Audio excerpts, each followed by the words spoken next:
ṣùgbọ́n ìsọ pé tí Tinubu bá wọlé. bẹ́ẹ̀ ni màá jẹ́ pé kò sọ lọ́run màá lọ máa sunkún. ìdí tí mo fi sọ fún mi nìyẹn á jẹ́ pé Ọlọ́run rán mi nǹkan tí mo sọ bẹ́ẹ̀ nìyẹn o á jẹ́ pé Ọlọ́run rán mi iṣẹ́ màá púpọ̀ lọ máa dá ifá tí ó ti yé sí màá máa jí pé ilé ẹ̀ màá máa ṣe pé nǹkan tí mo sọ ni màá padà sí nǹkan táwọn baba ńlá mi ṣe. ṣé òkùnkùn mi ifá ni. kí ló tún kù tí ó sọ kí ló tún kù tí ó sọ ẹni tá a bẹ́ẹ̀ lórí tí ń jẹnu wúyẹ́ kí ló tún kù tí ó sọ ẹ jọ kí ni bàbá ẹ̀ tó fẹ́ sọ báyìí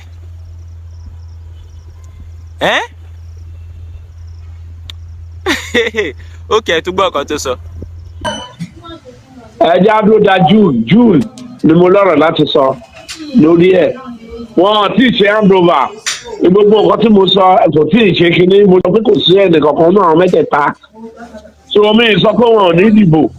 so versus tí mo dẹ̀ sọ nípa Àtíkù Ọlọ́run sọ pé mo máa sọ nọ́mbà tó máa fi líìdì fún mi mo ní máa pè é nígbà tó yá Ọlọ́run parí versus yẹn fún mi àti Ọlọ́run ti parí versus yẹn fún mi mo ti gbọ́ ọ̀rọ̀ síta tán Ọlọ́run parí versus yẹn fún mi so ìgbà tí o ti parí ẹ̀mí ò ní I don't have anything to blame God there ó review revolution kò dẹ̀ parí ẹ̀ fún mi. bàbá tó sọ wípé tí Tinubu bá wọlé wọn á pé kò sọ Ọlọ́run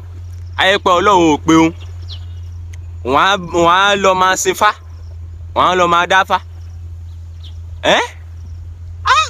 Ọlọ́run kí làwọn pásítọ̀ ìsayé dànù òun náà ló tún wá sọ wípé nígbà tí Tinubu wọlé tán ni ó tún wá sọ wípé ìgbà tí Ọlọ́run fi revelation yẹn ọ̀hún ìgbà tí Ọlọ́run pass message yẹn sóhun kò clear tó like Ọlọ́run ò láǹjẹ̀ Ọlọ́run ò fọ́ọ̀mù ẹ̀ tán fóun kóun tó pass message yẹn síta so á jẹ́ pé Ọlọ́run máa sọ̀rọ̀ àbọ̀ nìyẹn Ọlọ́run kì í sọ̀rọ̀ tán àbí wàhálà kí ló tún kù tí ó sọ kí ló tún kù tí ó sọ ẹni tá a bẹ́ lórí tó tún jẹ́ inú wúyẹ́ kí ló tún kù tí ó sọ kí ni bàbá ẹ̀ tún fẹ́ sọ báyìí òun ló ní Tinubu ò ní wọlé á dìbò Tinubu wọlé ó tún padà sọ wípé mẹ́sẹ̀gì yẹn wípé Ọlọ́run ò tí ì ṣe tán Ọlọ́run tí ì sọ tán fóun tóun ti gbé jáde wípé tọ́lọ́run bá ti tún bá òun sọ̀rọ̀ lórí ẹ̀ wọ́n á wá sọ fáwọn èèyàn pé ṣèbí June ò tí ì dé náà ṣèbí June ò tí ì dé náà wọn ò tí ì inaugurate náà June ò tí ì dé wọn ò tí ì ṣe swain fún náà ókè wọn ti ṣe swain báyìí.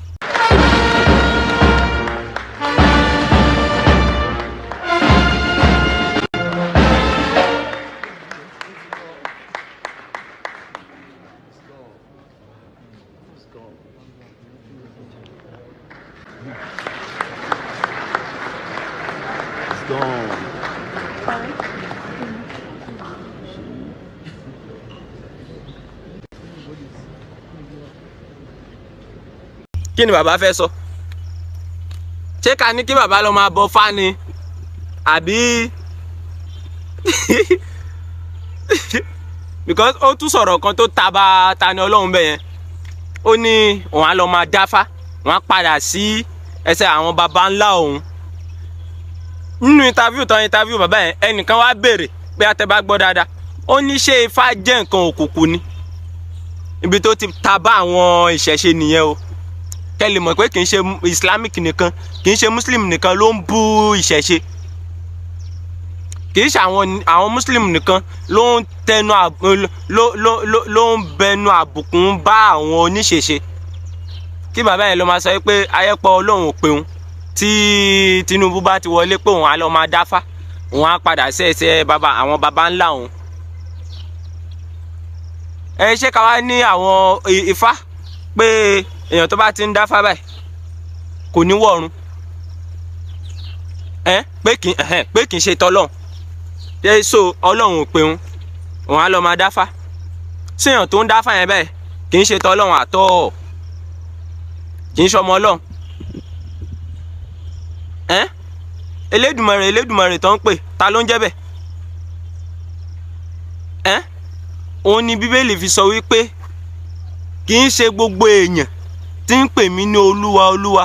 ló máa wọ̀ ìjọba ọ̀run. Ara wọn rèé o. Tó fi jẹ́ pé títa ni Ọlọ́run bá ń sọ̀rọ̀ báyìí, wọn èèyàn mi àlórí ò pé wọ́n ní kán arrest ẹ̀, kán ṣe gbá, kán ṣàwo. Wọ́n ti ṣe inauguration báyìí, wọ́n ti ṣe sọ́yìn fún bàbá Jagaban sí. Kí ló tún fẹ́ sọ o? Ẹ wo fídíò yẹn, ẹ wo bàbá, ẹ wo bí tí Buhari ti wàhálà. Ẹ̀yin náà ẹ sáré wò.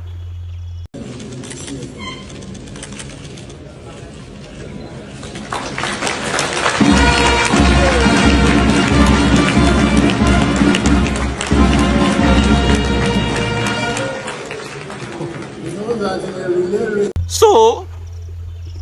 kí ni bàbá ẹ̀ tó wá fẹ́ fi wé ara ẹ̀ mọ́ báyìí ipò òótọ́ lọ́lọ́run pé òun? Ẹ jọ̀ọ́ ẹ bá mi share fídíò yìí, ẹ má bá mi share. Ẹ̀yin lólùfẹ́ mi, mo dúpẹ́ lọ́wọ́ yín, ẹ má bá mi share.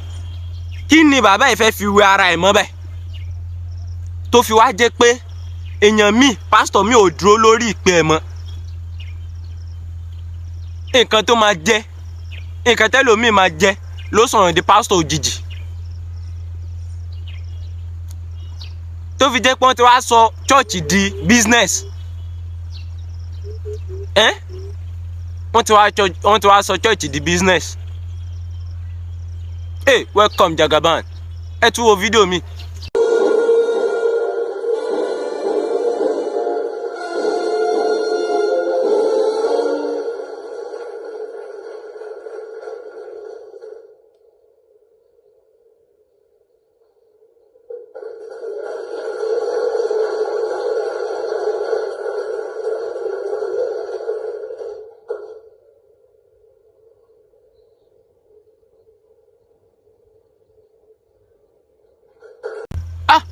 Inú mi sì ń dùn wàláì bí òótọ́ ṣe máa ń jáde like wọ́n ní Bíbélì ní many are called but few are chosen. Many are called but few are chosen. Ọ̀pọ̀ la pè, díẹ̀ la rí. Nínú àwọn díẹ̀ ta tún rí, ṣàwọn náà ló tún wá ń parọ́ yìí. Kí ni bàbá ẹ̀ fẹ́ fi wéra ẹ̀ mọ́ báyìí pé òótọ́ lọ́lọ́run pé òun? Tó fi wá jẹ́ pé pásítọ̀ kan náà sọ tó ní ó ní Ọlọ́run fi with boldness in the midst of hundreds of people, thousands of people, dẹ̀ máa parọ́ with boldness. Dọ́ndẹ̀lẹ́ gbọ́dọ̀ sọ̀rọ̀ jáde ni. Ó ní àga kan wà báyìí, ìkan náà wà báyìí, ìkan náà wà báyìí. Ó ní ìkan Tinubu ló wà lórí ẹ̀, ìkan Peter Obi ló wà lórí ẹ̀, ìkan Àtíkù ló wà lórí ẹ̀. Tó fi jẹ́ pé ìkan wá jù kan lọ. Ó rí dínkù Tinubu ń bẹ̀yẹn wípé Tinubu ò ní wọlé o. Ìbúlẹ̀ ta ló máa ń sọ̀rọ̀ yìí fún yín ná? Mi mọ̀ o. Ẹjọ́ ta ló máa ń sọ̀rọ̀ yìí fún ẹ̀yin pásítọ̀? Ẹ̀yin false prophet yìí ta ló máa ń sọ̀rọ̀ fún yín? Ìbúlẹ̀ tí ń gbọ́ ohùn, irú ohùn wo lẹ̀ ń gbọ́? Nǹkan tó máa ń dùn mí jù ni pé èèyàn mi á mọ̀ pé kì í ṣe Ọlọ́run ló pè òun o. Kì í ṣe Ọlọ́run ló pè òun o. Normal. O mọ̀ inú ara ẹ pé kì í ṣe Ọlọ́run ló pè ẹ́. Ọ̀rọ̀ tó bá wá gbọ́ tẹ́ pé bóyá o mọ̀ pé ilé kì í ṣe ohun Ọlọ́run.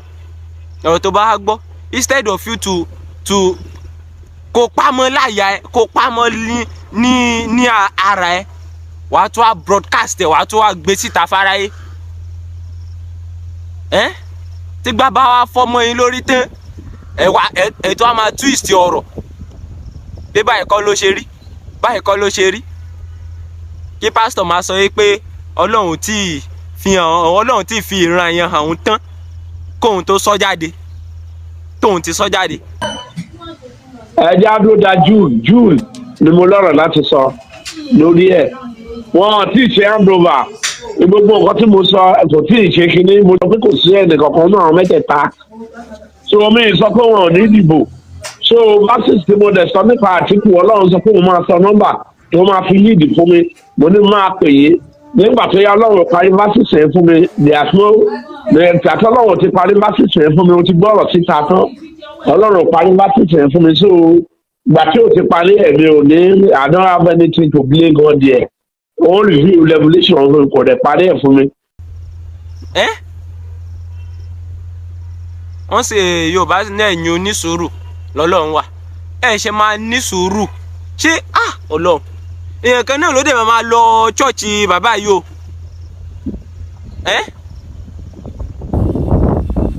tó bá yà ẹ ní àwọn kan ń bú bóyá àwọn mùsùlùmí àwọn kan ń bú àwọn oníṣẹ̀ṣe èyí tí pásítọ̀ yìí ṣe yìí náà báyìí ṣé kò burú jáì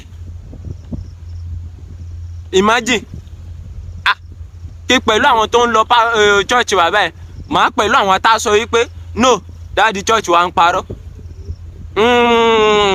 no dáàdi ṣọ́ọ̀ṣì wa ó ń pa irọ́ ẹ jọ̀ọ́ ta ló máa bá mi sọ fún bàbá ẹ̀ pé kó lọ máa dáfá báyìí mo fẹ́ kẹ́ share fídíò ẹ̀ jọ̀ọ́ sódà bàbá yẹn á lè mọ̀ wípé no wọ́n ti fẹnu kọ́ kì í ṣe ogbó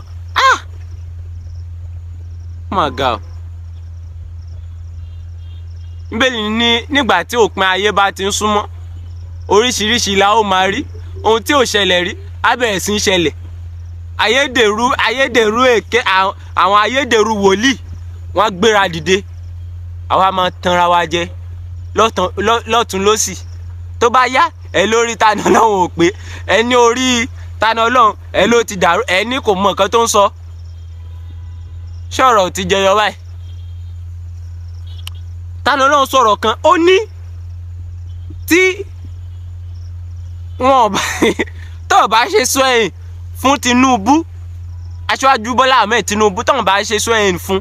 tó bá gbéjọba lé lọ́wọ́ ó lóun pẹ̀lú èèyàn pòun fọwọ́sọ̀yà pòun pẹ̀lú èèyàn tó máa broadcast ìjọba báyẹn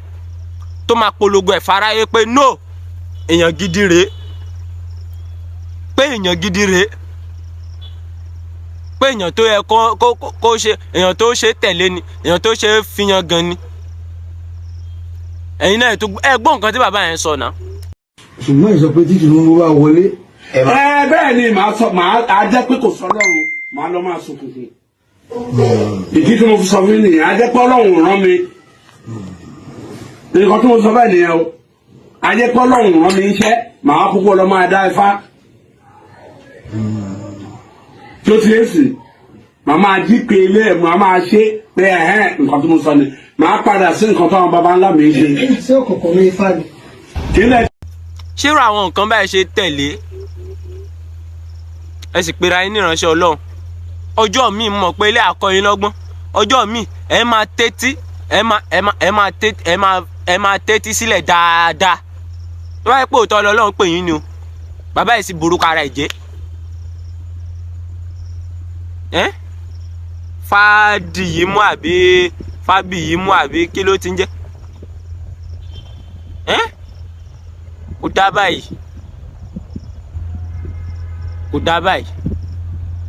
ẹ yí padà kẹyẹ parọ́ mọ́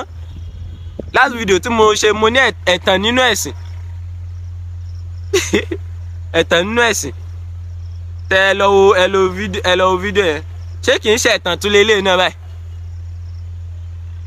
if you are just watching my video please click on subscribe and share this video ṣẹ́rí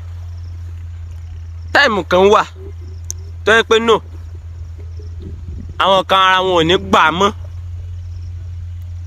ìtànjẹ tẹ́tí tàn wá jẹ ti pọ̀ jù ó ti tó ẹyẹ tàn wá jẹ mọ́ kí ló dé ṣẹ́yìn nìkan ni ẹyẹ tàn wá jẹ because èèyàn tó ń tàn jẹ tí ò bá mọ̀ pọ́n tàn èèyàn tó ń tàn yàn jẹ́ mọ̀ pọ́n tàn náà